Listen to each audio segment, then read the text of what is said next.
사막의 폭풍작전 첫날, 연합군의 공습은 대성공을 거두었다. 하지만 미군 지휘관들은 이라크와의 지상전에 대한 각오를 단단히 하고 있었다.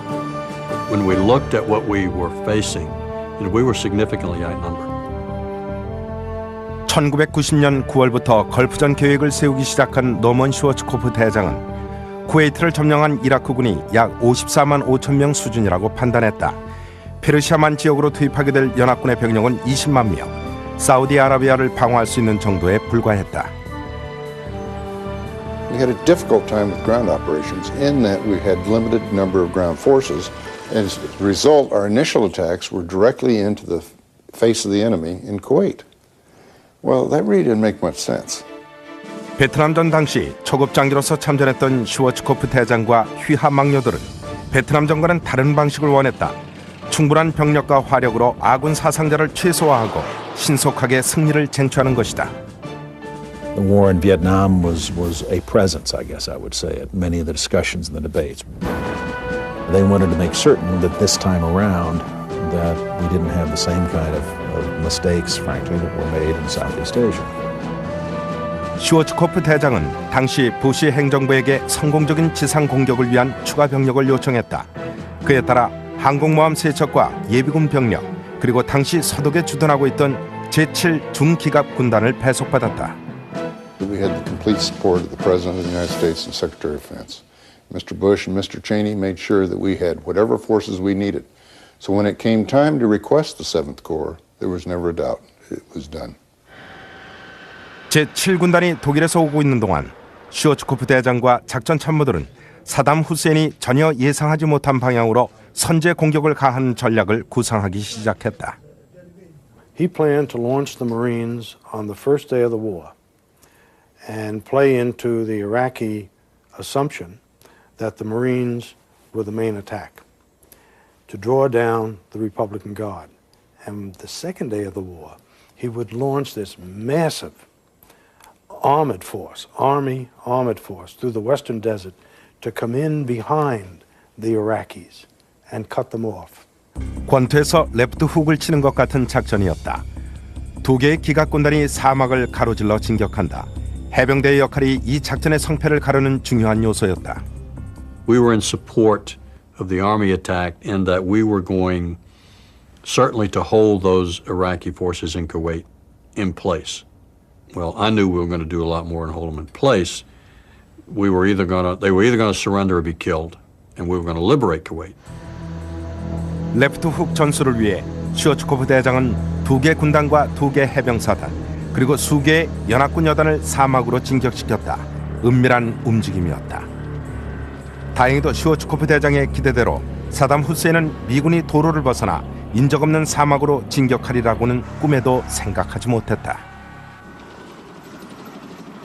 Remember, Saudi Arabia, Kuwait, and the deserts of Iraq are trackless deserts. Even the maps look like wallpaper. There's no distinctive with the occasional road, and that's it. You could travel for an hour and look around and think you were in the same spot. One spot looked the same as the other. 하지만 미군은 위성 위치 추적 시스템, 즉 GPS를 갖추고 있어서 정확한 길을 찾아갈 수 있었다. 운전병과 보병들은 이 작은 장비를 통해 위성 시스템과 교신할 수 있었다. GPS를 통해 시시각각으로 정확한 좌표가 확인 가능하다. I can tell you, if it were not for GPS, I personally would probably still be wandering around the desert in Saudi Arabia and in Kuwait. GPS allowed us to fight a division by not using boundaries as we knew them before, not using physical boundaries, geographical boundaries. We could use north-south grid lines. While we in the military had not gotten used to using the global positioning system, it turned out to be a revolutionary element in the war. 위성 위치 추적 시스템 덕분에 미군과 연합군은 사막을 가로지르는 대진격 작전을 추진할 수 있었다. 하지만 미군이 병력을 집결하는 동안 사담 후세인도 카프지 지역에 대한 기습 공격을 시작으로 지상전에 대비한 나름대로의 작전을 펼쳤다. 당시에는 아무도 예상치 못했지만 이 카프지 지역 전투야말로 지상전의 분수령이 되었다. 지상전이 공식적으로 시작되기 한 달 전이었던 1월 말, 이라크 탱크들이 사우디와 쿠웨이트 국경 부근에 직결하는 움직임이 미군 정찰기에 포착되었다. 사담 후세인은 야간에 이동해 미군의 정찰을 피할 수 있다고 자신했었다.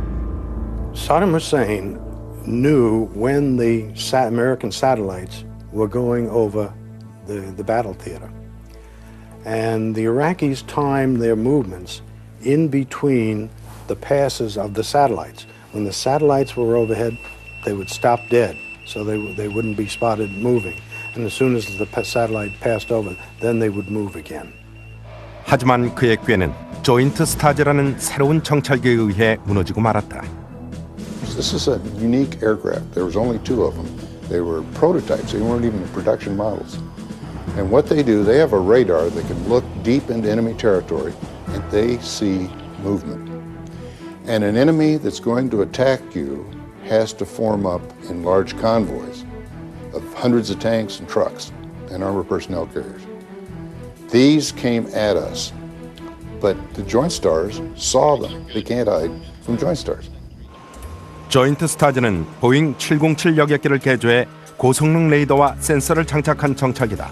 지휘관들은 이를 통해 전투 지역의 상황을 손바닥 보듯 훤히 파악할 수 있었다. We sent a B-52 strike in there, and then we sent A-10s in there with infrared missiles.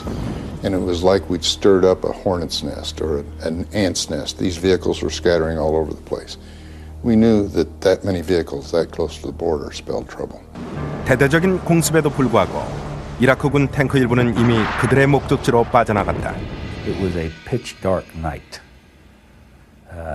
They came roaring across the border, so to speak, and across into Saudi Arabia.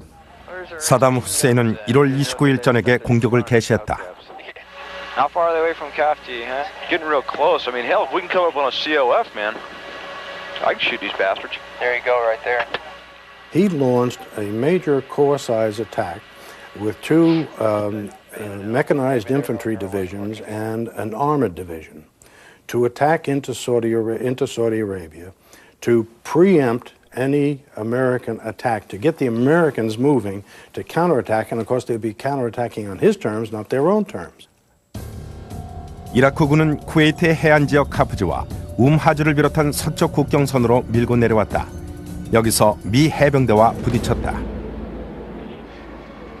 They came down in considerable force and ran into a reconnaissance screen that we had put in front of the Marine forces. This reconnaissance screen was made up of light armored vehicles. These vehicles aren't designed to take on tanks, and we had taught the Marines not to do that, but Marines being Marines, once the battle began, they did take them on. 해병대의 경장갑차 LAV는 돌격용 장갑차였다. 시속 100km의 속도로 사막을 가로질러 최대 660km까지 운행할 수 있다. The LAV being the real quick, lightly armored vehicle that the Marine Corps uses to hit fast, get out fast. LAV에는 25mm 체인건이나 토우 대전차 미사일이 장착돼 있었다. LAV가 이라크의 T-55 탱크와 교전할 때 코브라 헬기가 공중에서 지원 사격을 가했다.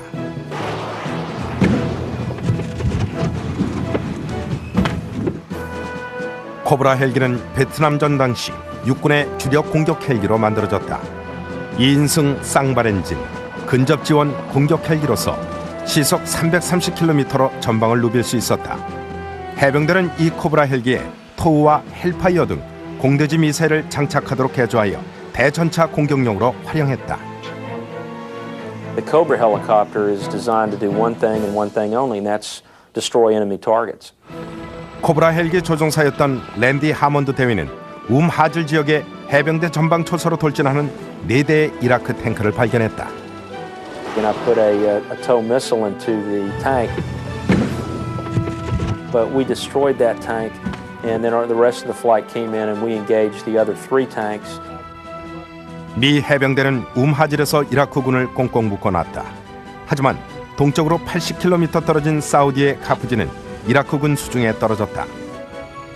일격을 당한 연합군은 서둘러 재탈환 작전에 나섰다. tell them they can write off CAFG. 1월 29일 이라크군이 카프지를 침공했지만 마을은 텅 빈 상태였다. 연합군은 공습작전이 개시되던 1월 중순에 주민들을 대피시켰고 소수의 경비 병력만 남겨두었다. The Saudi Arabian National Guard was there occupying just short of that city. We had Marine reconnaissance forces and forward air controllers and forward observers for artillery there in that small town. 미국은 이라크가 전략적인 요충지도 아닌 카프지를 공격할 거라고는 예상을 못했다.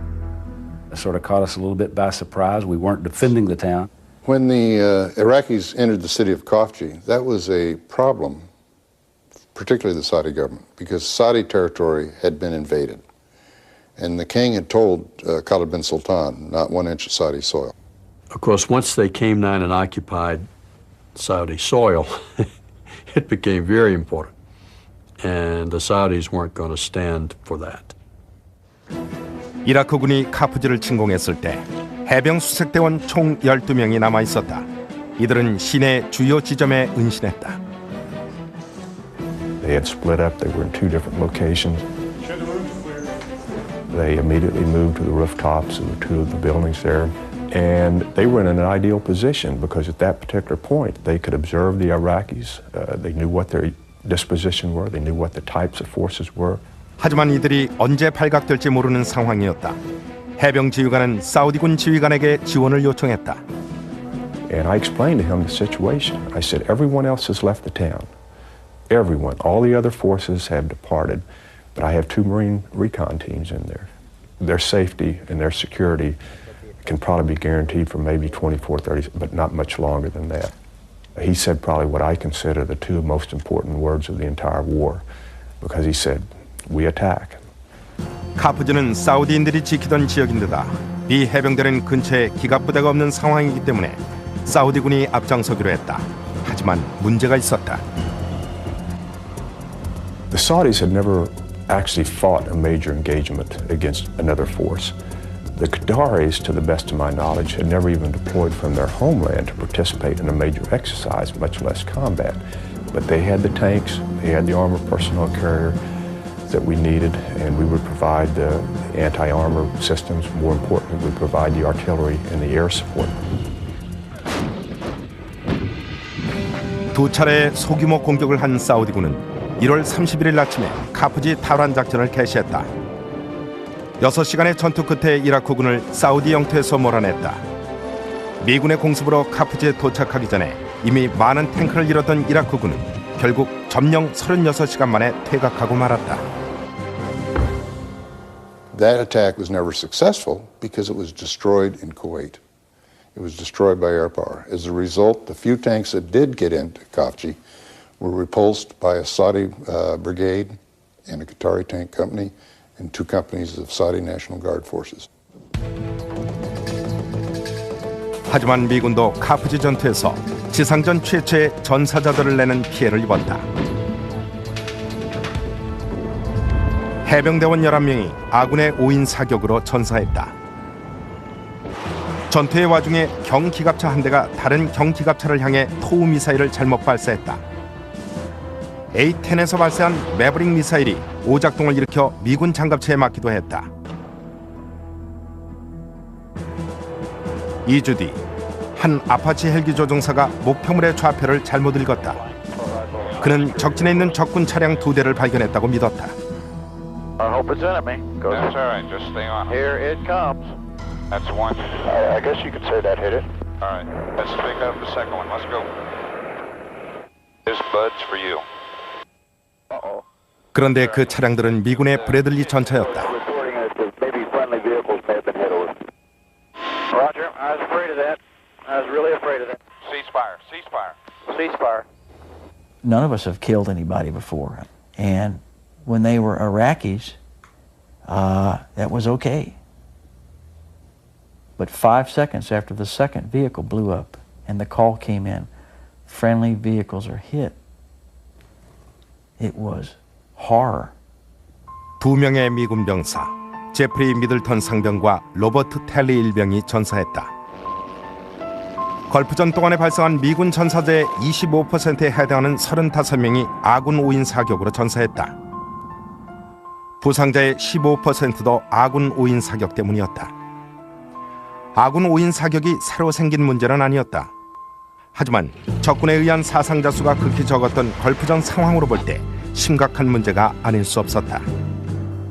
사막 지형으로 인한 착각, 여러 부대가 뒤섞인 혼성 편제, 그리고 야간 전투라는 요인 때문에 오인 사격의 위험이 높아졌다. 더구나 걸프전에서 사용된 신형 무기 역시 오인 사격에 일조했다. 많은 조종사들이 열을 방출하는 물체를 표적으로 삼는 열 추적 미사일이나 열 영상 장치를 이용했다. The heat source of an enemy tank may look very much like the heat source of a friendly tank or a light armored vehicle or BTR-60 from the air. 다른 조종사나 포수들은 야간 투시경을 사용하기도 했다.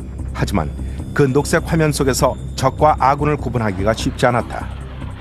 We could fight well at night where our adversaries often cannot. It's the perfect opportunity to use darkness to help you. But that darkness can also lead to more confusion about where you are and identifying targets. 그렇다고 실수할 여유도 없었다. The battlefield is a very, very confused place. It is just, no matter how well you prepare, how well you train, it's chaos. And so in the middle of this chaos, you introduce a weapon that doesn't miss. Modern weapons have become so lethal that every incident of friendly fire is a highly lethal incident. 카프지 전투 이후 연합군은 이라크군의 전력을 재평가하게 되었다. Khafji told us a lot about the Iraqis because we watched the attack unfold. It told us that they didn't shoot, move, and communicate very well, and you need to be able to do all three of those things together. And we watched them struggle with that. 슈워츠코프 대장은 공식적으로는 카프지 전투에 큰 의미를 두지 않았다. In my judgment, from a military standpoint, it's absolutely meaningless. It's really it's no more than the irritation of a small mosquito as far as this entire campaign is concerned.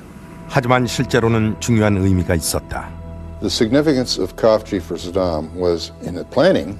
It was his effort to change the course of the war, to break down our strategy and implement his strategy. Of course, when it failed, it sealed his doom.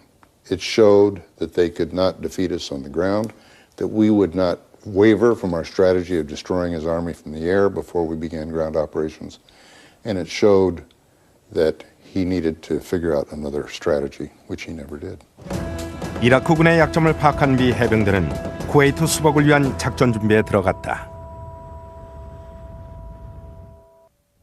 We're going to do it. We're going to do it right. We're going to achieve victory. 카프지 전투 이후 미 해병대는 쿠웨이트 해안 상륙 작전을 재검토하기 시작했다. 이라크군도 이미 예상하고 있었기 때문이다. They had deployed their occupation army so that it was facing the Gulf because they had assumed that the American Marines were going to land over the beaches the way they do in John Wayne movies. 하지만 슈워츠코프 대장은 상륙 작전이 너무 위험하고 준비하는 데 시간이 많이 걸린다고 생각했다. 카프지 전투가 끝난 지 이틀 뒤인 2월 2일, 그는 지휘관 회의를 소집했다. Schwarzkopf looked at me at that point in time and said, Walt, can you accomplish your mission without the amphibious assault? And it was a long moment, but I said, yes, I can, if we cause them to continue to believe that we are going to conduct the amphibious assault, because they've got a couple of divisions here along the shore that if they are able to free them and turn them against our flank as we attack into Kuwait, then I've got a big problem. 따라서 연막 작전의 일환으로 해병대는 모의 상륙 작전을 실시했다. And the Iraqis bought it. They bought it wholeheartedly. They posted 6 divisions along the coastline and dug in more thoroughly along the coast than they did along the Saudi-Kuwait border. 사우디에서 쿠웨이트로 진격 작전을 준비하고 있던 미 해병대는 이라크군이 화학무기를 사용할 가능성에 대해 우려하고 있었다. Saddam Hussein had used gas against the Iranians in a very devastating, killer-like way. 이라크군의 화력도 만만치 않은 위협이었다. 이라크군은 미 해병이 보유한 것보다 사정거리가 훨씬 긴 대포로 무장하고 있었다. The artillery was what scared us, the Marines, in the 1st Marine Division. We knew we were outnumbered, unbelievably outnumbered as far as artillery. 이라크군의 포 공격을 견제하기 위해 미 해병들은 지상 레이더와 공중 지원을 결합시킨 통합 발사 시스템을 사용했다. We wanted actually to get into the mind of the artilleryman that when he got on that gun, he was susceptible to being attacked by artillery and by air. So we did a sophisticated system of rage using radars. 또한 사우디와 쿠웨이트 국경선을 따라 사담 후세인이 구축해놓은 지뢰밭, 일명 사담의 지뢰 장벽을 돌파해야만 했다. The Marine Corps had what looked on paper like the most difficult and deadly assignment. We were told that 1 in 4 would be killed or wounded crossing the minefield and the line of death, as it was called. 지뢰밭의 위험 정도를 보다 정확히 파악하기 위해 해병들은 정찰조를 미리 침투시켰다. Before everyone knew of G-Day, our Marine reconnaissance force went in, small teams of 6 or 7 men, and actually got into the minefields and assessed what was in those minefields. 지상군 투입 일자가 다가오면서 3,000명 이상의 해병대원들이 적진으로 침투했다. We literally did it on our hands and knees. Young Marines did it with bayonets in their hands, sticking the blade into the sand, and if it chinked on metal, you knew it was a mine, and you kind of stepped to the right or the left, and you just kept crawling. 정찰조에서 알아낸 지뢰의 위치는 지상작전 투입을 대기하고 있는 나머지 해병대원들에게 귀중한 정보가 되었다. 이제 작전 개시만 남았다. I have therefore directed General Norman Schwarzkopf, in conjunction with coalition forces, to use all forces available, including ground forces, to eject the Iraqi army from Kuwait. 총 4만 명 규모의 해병 제1사단과 2사단이 쿠웨이트 남부를 향해 돌격하기 시작했다. 그 왼쪽은 육군 제2기갑사단 1여단, 일명 타이거 여단이 맞고, 오른쪽은 쿠웨이트, 사우디, 이집트, 카타르 등의 아랍국 연합군이 맡았다. 2월 24일 새벽, 드디어 총공세가 시작되었다. G-Day was a dark and gloomy morning as it started to get light. The smoke from the oil fires was very heavy. Hussein had ordered all of the Kuwaiti oil fields blown up. These are extremely high pressure wells, so you had this huge, huge fire burning, a dark black smoke. You could walk into the smoke and think you were in the dead of night, but yet it was still the middle of the day. 다행히도 그날 아침에 바람이 불어 연기를 흩어놓았다. 사담의 지뢰 장벽을 돌파하기 위해 해병들은 M60 탱크 앞에 지뢰 제거용 쟁기를 장착해서 지뢰를 제거했다. You take a regular tank and you put a big, huge plow in front of it with huge metal teeth this big so that the mine really won't destroy it, and it plows through the sand and plows these things and pushes them aside, literally plows a furrow through the minefield. 해병대는 라인 차지도 사용했다. 탱크 뒤에서 로켓으로 쏘아 올리는 선인데 이 선에 수백 개의 소형 플라스틱 폭탄이 연결돼 있어서 매설된 지뢰를 폭발시키는 역할을 한다. 라인 차지 한 개가 약 100m까지 길을 뚫는다. 이와 같은 특수 장비와 사전에 침투한 정찰조의 정보 덕분에 해병들은 지뢰 장벽의 1차 관문을 돌파했다. It was done very quickly because we hit at the points where they were the weakest. 하지만 1차 지뢰밭은 시작에 불과했다. We knew that once we penetrated that first barrier, that the momentum of the attack had absolutely had to remain as intense as we could make it and move as fast as we could to move up to the second barrier and then penetrate the second barrier. We could not allow ourselves, in other words, to pause, because the Iraqi counterattack could have been devastating if we were caught between two major barriers of that type. 해병대가 진격하는 동안 해병대 항공단에서는 공중 지원을 했다. 수직 이착륙이 가능해서 점프 제트라는 별명을 가진 해리어기에는 25mm 기관포와 4톤의 폭탄이 탑재돼 있다.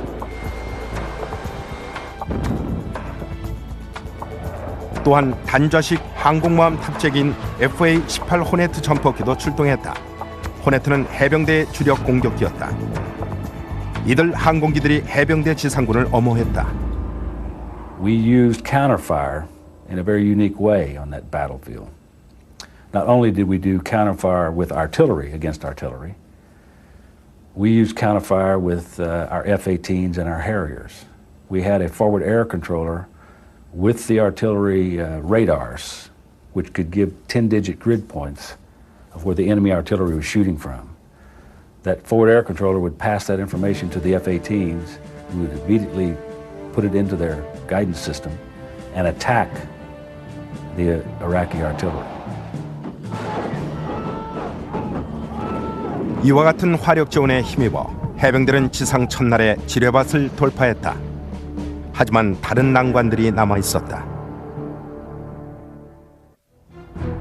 지상 첫날, 미 해병대에게 가장 큰 문제는 계속 투항하는 이라크 병사들을 어떻게 수용하느냐였다.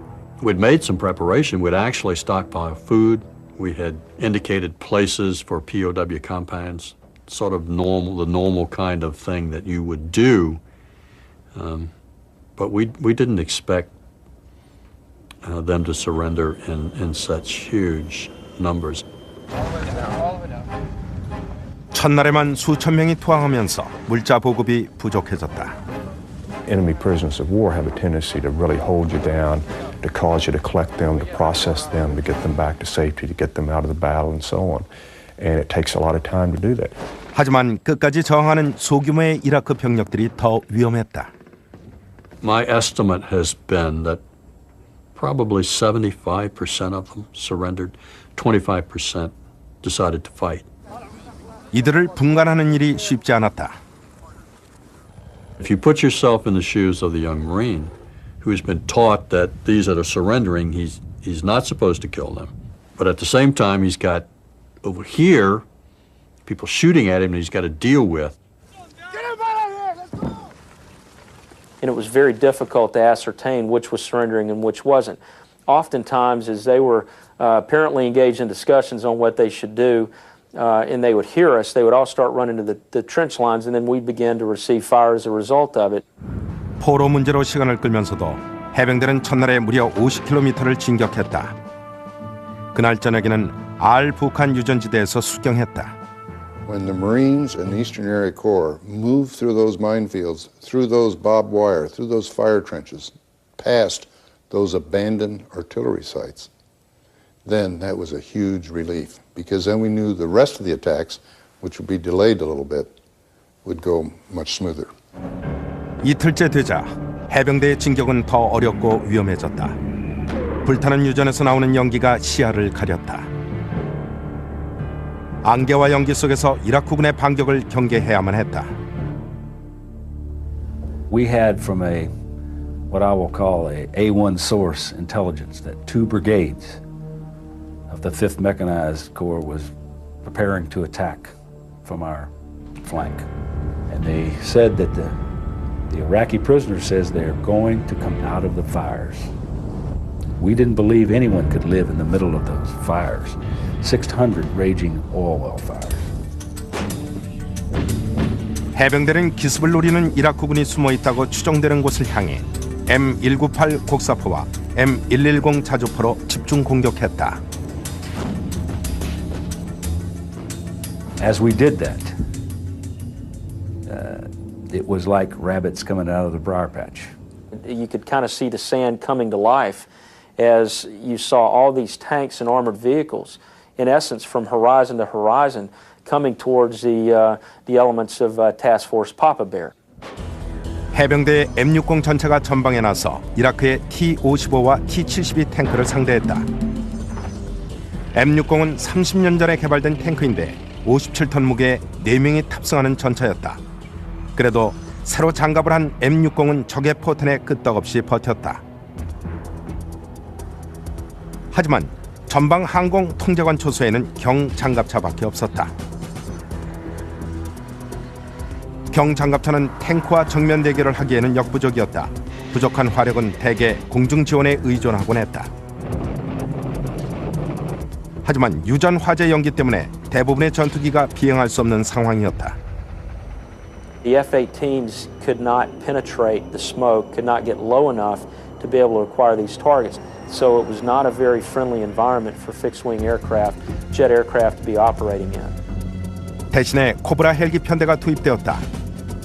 코브라 헬기는 다양한 무기를 탑재하고 있었는데 그 중에서도 레이저 유도탄들을 단 헬파이어 미사일은 8km 밖의 탱크도 파괴할 수 있었다.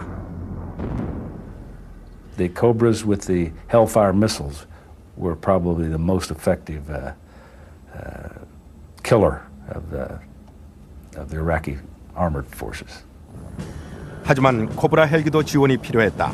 신형인 아파치 헬기와 달리 코브라 헬기에는 레이저 추적이나 열 영상 추적 성능이 없었다. We couldn't see the T-72 tanks because of the poor visibility, but the FLIR on the OV-10 had the capability to see through the smoke. 프로펠러식 정찰기인 해병대의 OV-10 브롱코는 적 전차에서 발산되는 열을 적외선 감지 장치로 찾아낼 수 있었다. OV-10 조종사가 목표물을 레이저로 유도하면 코브라 헬기에서 헬파이어 미사일을 발사했다. The OV-10 was identifying targets for us. We launched probably 6 Hellfire missiles.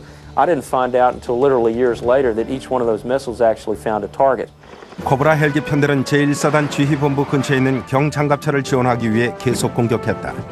As these armored vehicles and tanks again came charging out of the fog towards our friendly troops, we got the cleared hot call from the folks on the ground to go out there and do what we needed to do to engage these targets. And again, we went out there with our Hellfire missiles, which will take a tank down to the treads in about 2 seconds. 해병대 지휘본부를 향해 접근한 이라크 탱크는 많은 피해를 입혔지만 해병대는 이들을 물리쳤다. Using mortars and artillery and anti-tank weapons, we were able to defeat that counterattack. But it was a huge counterattack across the flank of the 1st Marine Division. And I think the largest tank battle the Marine Corps has been in history was fought by the 1st Marine Regiment.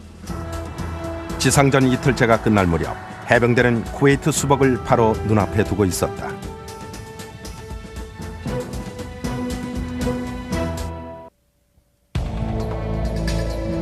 지상전 개시 사흘째인 2월 26일 오후 미 해병대는 수도인 쿠웨이트 탈환을 목전에 두었다.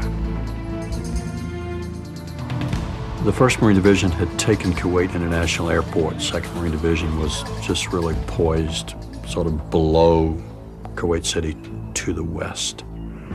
해병대는 27일에 일찌감치 수도인 쿠웨이트로 진입할 수 있었지만 아랍연합군에게 그 기회를 주기로 했다.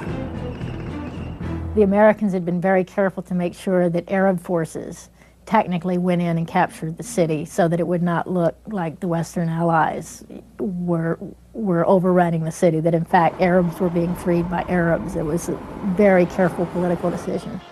아랍연합군 사단이 그날 아침 쿠웨이트시에 진입했을 때 이라크군은 이미 떠나고 없었다. 이날 오후 월터 부모 장군이 이끄는 소규모 선발대가 쿠웨이트에 입성했다. We were the first Americans into the city with the exception of some reconnaissance Marines that had been in. 엄밀히 따지면 부모 장군이 서구인 가운데 최초가 아니었다. 미국 방송국 기자들이 이미 들어가 있었다.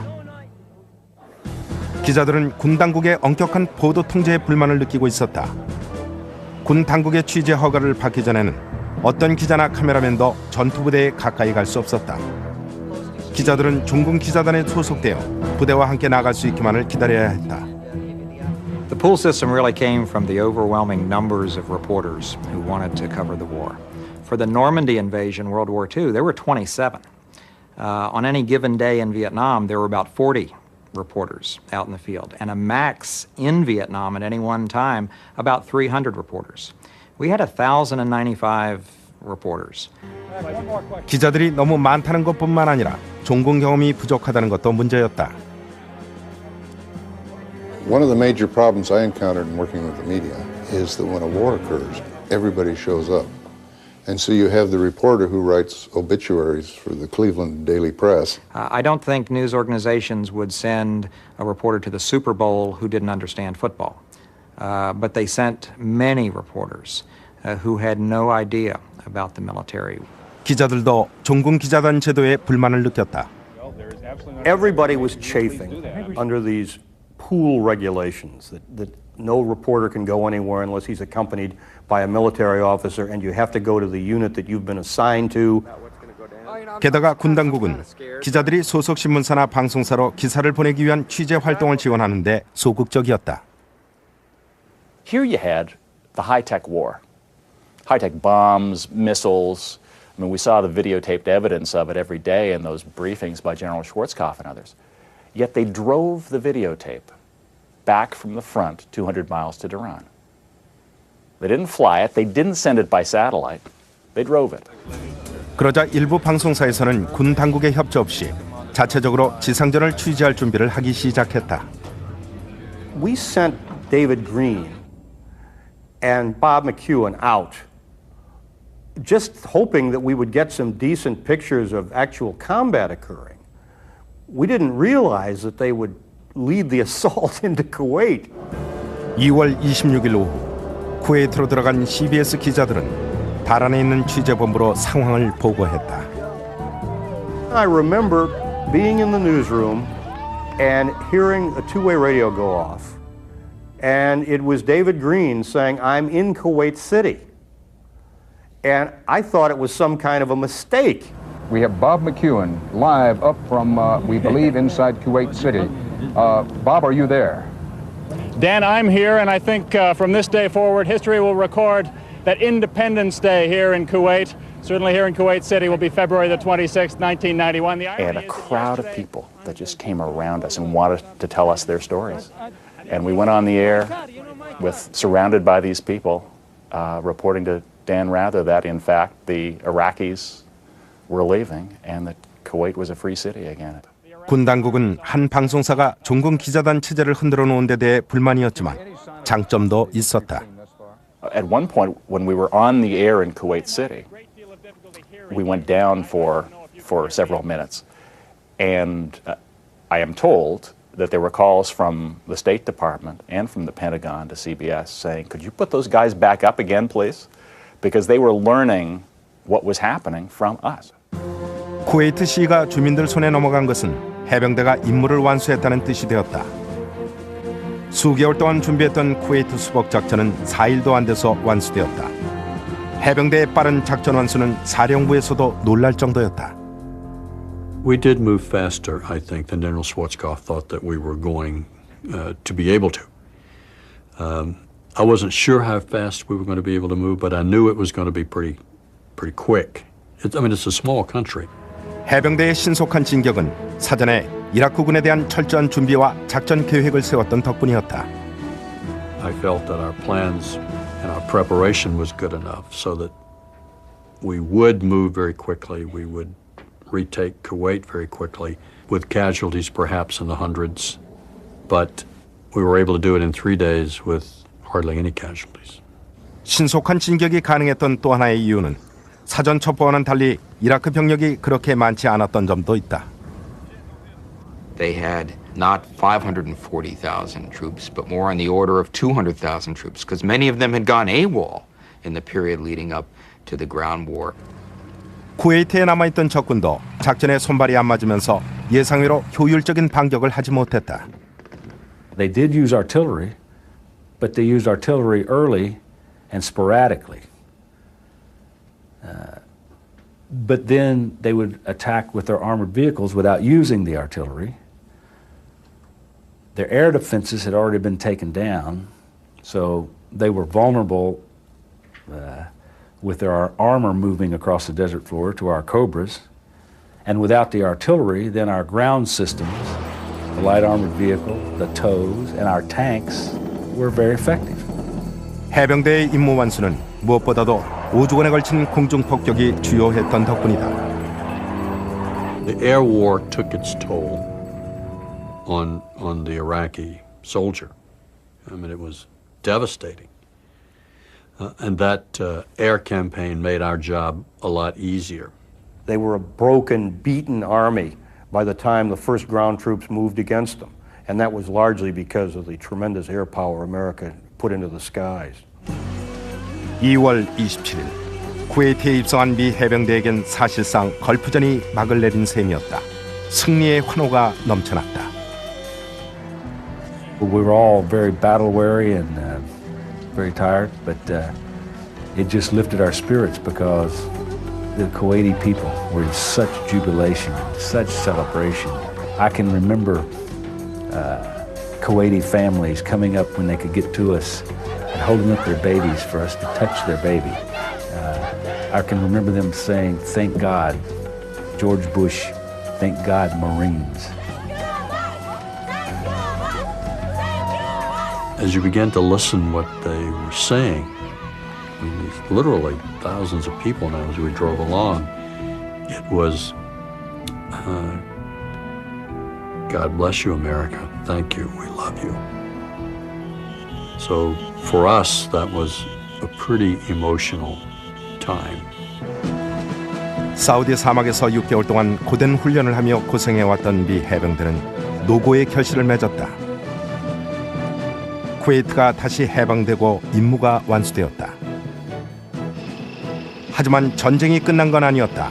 사담 후세인은 최정예 부대인 공화국 수비대만큼은 미군의 공습으로부터 숨겨두고 있었다. 이라크 공화국 수비대를 섬멸하는 임무는 육군 기갑사단들의 몫이 되었다.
사막의 폭풍작전 첫날, 연합군의 공습은 대성공을 거두었다. 하지만 미군 지휘관들은 이라크와의 지상전에 대한 각오를 단단히 하고 있었다. When we looked at what we were facing, we were significantly outnumbered. 1990년 9월부터 걸프전 계획을 세우기 시작한 노먼 슈워츠코프 대장은 쿠웨이트를 점령한 이라크군이 약 54만 5천 명 수준이라고 판단했다. 페르시아만 지역으로 투입하게 될 연합군의 병력은 20만 명, 사우디아라비아를 방어할 수 있는 정도에 불과했다. We had a difficult time with ground operations in that we had limited number of ground forces. As a result, our initial attacks were directly into the face of the enemy in Kuwait. Well, that really didn't make much sense. 베트남전 당시 초급 장교로서 참전했던 슈워츠코프 대장과 휘하 막료들은 베트남전과는 다른 방식을 원했다. 충분한 병력과 화력으로 아군 사상자를 최소화하고 신속하게 승리를 쟁취하는 것이다. The war in Vietnam was a presence, I guess I would say, at many of the discussions and the debates. They wanted to make certain that this time around that we didn't have the same kind of mistakes, frankly, that were made in Southeast Asia. 슈워츠코프 대장은 당시 부시 행정부에게 성공적인 지상 공격을 위한 추가 병력을 요청했다. 그에 따라 항공모함 세척과 예비군 병력 그리고 당시 서독에 주둔하고 있던 제7 중기갑 군단을 배속받았다. We had the complete support of the President of the United States and Secretary of Defense. Mr. Bush and Mr. Cheney made sure that we had whatever forces we needed. So when it came time to request the 7th Corps, there was never a doubt it was done. 제7군단이 독일에서 오고 있는 동안 슈워츠코프 대장과 작전 참모들은 사담 후세인이 전혀 예상하지 못한 방향으로 선제 공격을 가하는 전략을 구상하기 시작했다. He planned to launch the Marines on the first day of the war and play into the Iraqi assumption that the Marines were the main attack, to draw down the Republican Guard. And the second day of the war, he would launch this massive armored force, Army armored force, through the western desert to come in behind the Iraqis and cut them off. 권투에서 레프트 훅을 치는 것 같은 작전이었다. 두 개의 기갑군단이 사막을 가로질러 진격한다. 해병대의 역할이 이 작전의 성패를 가르는 중요한 요소였다. We were in support of the Army attack in that we were going certainly to hold those Iraqi forces in Kuwait in place. Well, I knew we were going to do a lot more than hold them in place. They were either going to surrender or be killed, and we were going to liberate Kuwait. 레프트 훅 전술을 위해 슈워츠코프 대장은 두 개 군단과 두 개 해병사단 그리고 수개의 연합군 여단을 사막으로 진격시켰다. 은밀한 움직임이었다. 다행히도 슈워츠코프 대장의 기대대로 사담 후세인은 미군이 도로를 벗어나 인적 없는 사막으로 진격하리라고는 꿈에도 생각하지 못했다. Remember, Saudi Arabia, Kuwait, and the deserts of Iraq are trackless deserts. Even the maps look like wallpaper. There's no distinctive with the occasional road, and that's it. You could travel for an hour and look around and think you were in the same spot. One spot looked the same as the other. 하지만 미군은 위성 위치 추적 시스템, 즉 GPS를 갖추고 있어서 정확한 길을 찾아갈 수 있었다. 운전병과 보병들은 이 작은 장비를 통해 위성 시스템과 교신할 수 있었다. GPS를 통해 시시각각으로 정확한 좌표가 확인 가능하다. I can tell you, if it were not for GPS, I personally would probably still be wandering around the desert in Saudi Arabia and in Kuwait. GPS allowed us to fight a division by not using boundaries as we knew them before, not using physical boundaries, geographical boundaries. We could use north-south grid lines. While we in the military had not gotten used to using the global positioning system, it turned out to be a revolutionary element in the war. 위성 위치 추적 시스템 덕분에 미군과 연합군은 사막을 가로지르는 대진격 작전을 추진할 수 있었다. 하지만 미군이 병력을 집결하는 동안 사담 후세인도 카프지 지역에 대한 기습 공격을 시작으로 지상전에 대비한 나름대로의 작전을 펼쳤다. 당시에는 아무도 예상치 못했지만 이 카프지 지역 전투야말로 지상전의 분수령이 되었다. 지상전이 공식적으로 시작되기 한 달 전이었던 1월 말, 이라크 탱크들이 사우디와 쿠웨이트 국경 부근에 집결하는 움직임이 미군 정찰기에 포착되었다. 사담 후세인은 야간에 이동해 미군의 정찰을 피할 수 있다고 자신했었다. Saddam Hussein knew when the American satellite Marines, once the battle began, they did take them on. 해병대의 경장갑차 LAV는 돌격용 장갑차였다. 시속 100km의 속도로 사막을 가로질러 최대 660km까지 운행할 수 있다. The LAV being the real quick, lightly armored vehicle that the Marine Corps uses to hit fast, get out fast. LAV에는 25mm 체인건이나 토우 대전차 미사일이 장착돼 있었다. LAV가 이라크의 T-55 탱크와 교전할 때 코브라 헬기가 공중에서 지원 사격을 가했다.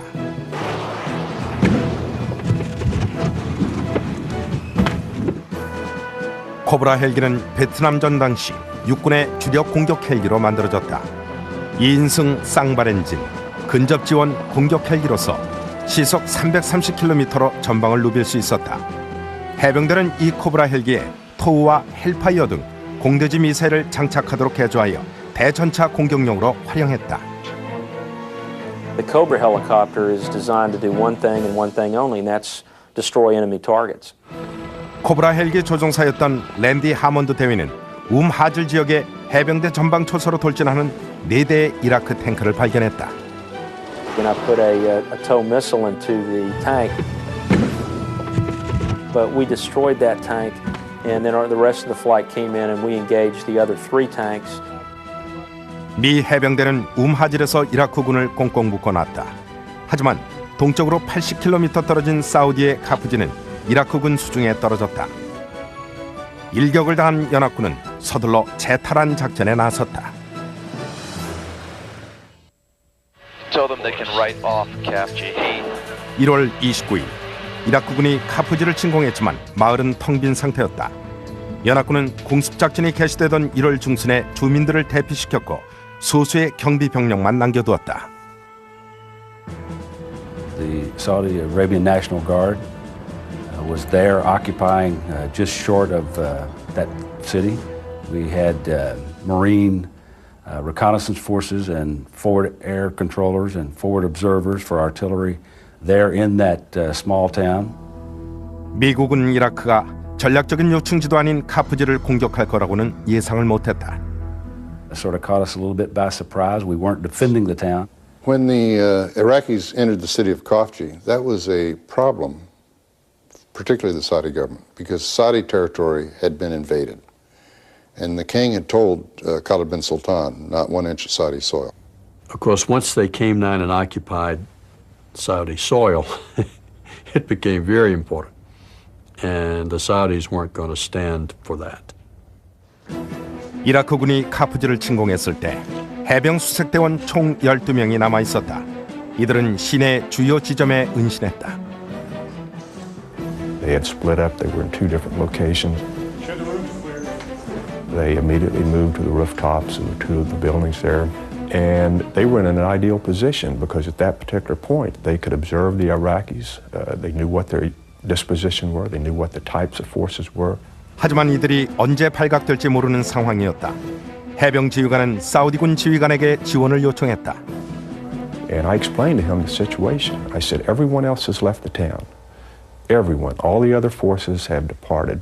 But I have 2 Marine recon teams in there.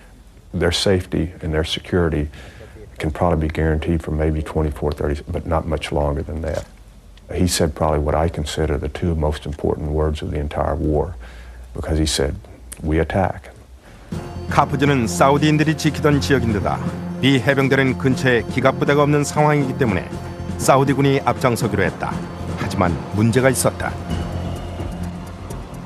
The Saudis had never actually fought a major engagement against another force. The Qataris, to the best of my knowledge, had never even deployed from their homeland to participate in a major exercise, much less combat. But they had the tanks, they had the armored personnel carrier that we needed, and we would provide the anti-armor systems. More importantly, we would provide the artillery and the air support. 2 차례 소규모 공격을 한 사우디군은 1월 31일 아침에 카프지 탈환 작전을 개시했다. 6시간의 전투 끝에 이라크군을 사우디 영토에서 몰아냈다. 미군의 공습으로 카프지에 도착하기 전에 이미 많은 탱크를 잃었던 이라크군은 결국 점령 36시간 만에 퇴각하고 말았다. That attack was never successful because it was destroyed in Kuwait.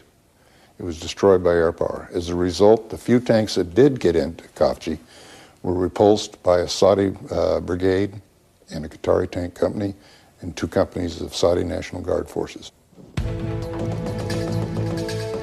하지만 미군도 카프지 전투에서 지상전 최초의 전사자들을 내는 피해를 입었다. 해병대원 11명이 아군의 5인 사격으로 전사했다. 전투의 와중에 경기갑차 한 대가 다른 경기갑차를 향해 토우 미사일을 잘못 발사했다. A-10에서 were going over the battle theater. And the Iraqis timed their movements in between the passes of the satellites. When the satellites were overhead, they would stop dead, so they wouldn't be spotted moving. And as soon as the satellite passed over, then they would move again. 하지만 그의 꾀는 조인트 스타즈라는 새로운 정찰기에 의해 무너지고 말았다. This is a unique aircraft. There was only two of them. They were prototypes. They weren't even production models. And what they do, they have a radar that can look deep into enemy territory, and they see movement.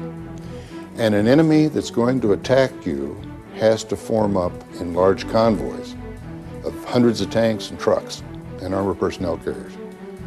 These came at us, but the Joint Stars saw them. They can't hide from Joint Stars. 조인트 스타즈는 보잉 707 여객기를 개조해 고성능 레이더와 센서를 장착한 정찰기다. 지휘관들은 이를 통해 전투 지역의 상황을 손바닥 보듯 훤히 파악할 수 있었다. We sent a B-52 strike in there, and then we sent A-10s in there with infrared missiles. And it was like we'd stirred up a hornet's nest or an ant's nest. These vehicles were scattering all over the place. We knew that that many vehicles that close to the border spelled trouble. 대대적인 공습에도 불구하고 이라크군 탱크 일부는 이미 그들의 목적지로 빠져나갔다. It was a pitch dark night. They came roaring across the border, so to speak, and across into Saudi Arabia. 사담 후세인은 1월 29일 저녁에 공격을 개시했다. How far are they away from Kafji, huh? Getting real close. I mean, hell, if we can come up on a COF, man, I can shoot these bastards. There you go, right there.